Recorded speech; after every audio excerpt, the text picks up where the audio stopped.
জাতীয় স্মৃতিসৌধে ফুল দিয়ে মহান মুক্তিযুদ্ধের বীর শহীদদের প্রতি শ্রদ্ধা নিবেদন করে প্রথম কর্মদিবস শুরু করলেন দেশের ২৩তম রাষ্ট্রপতি মির্জা ফখরুল ইসলাম আলমগীর। শ্রদ্ধা নিবেদন শেষে রাষ্ট্রপতি স্মৃতিসৌধ প্রাঙ্গণে গাছের চারা রোপণ করেন এবং পরিদর্শন বইয়ে স্বাক্ষর করেন। গিয়াসউদ্দিন মামুনের তোলা ছবিতে মনুর ইসলাম মিন্টুর রিপোর্ট। শনিবার সকাল 10:20 সাভারের জাতীয় স্মৃতিসৌধে পুষ্পস্তবক অর্পণ করেন নবনির্বাচিত রাষ্ট্রপতি মির্জা ফখরুল ইসলাম আলমগীর।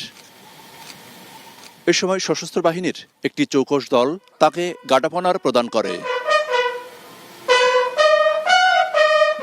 মহান মুক্তিযুদ্ধের বীর শহীদদের অসামান্য অবদানের কথা স্মরণ করে কিছুক্ষণ নীরবে দাঁড়িয়ে থাকেন রাষ্ট্রপতি।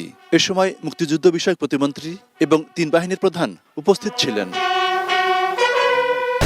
Breaking news, Angela could circle. পরে নতুন রাষ্ট্রপতি মির্জা ফখরুল ইসলাম আলমগীর স্মৃতিসৌধ প্রাঙ্গণে একটি গাছের চারা রোপণ করেন এবং পরিদর্শন বইয়ে স্বাক্ষর করেন। বাংলাদেশের 23তম রাষ্ট্রপতি হিসেবে শুক্রবার সন্ধ্যায় বঙ্গভবনের দরবার হলে শপথ নেন মির্জা ফখরুল ইসলাম। দীর্ঘ বর্ণাঢ্য রাজনৈতিক জীবনে এবার রাষ্ট্রপতি হিসেবে বঙ্গভবন পর্ব শুরু হলো মির্জা ফখরুলের। দীর্ঘ রাজনৈতিক জীবনে গণতন্ত্র প্রতিষ্ঠা এবং স্বৈরাচার বিরোধী আন্দোলনে গুরুত্বপূর্ণ ভূমিকা রেখেছেন মির্জা ফখরুল ইসলাম আলমগীর।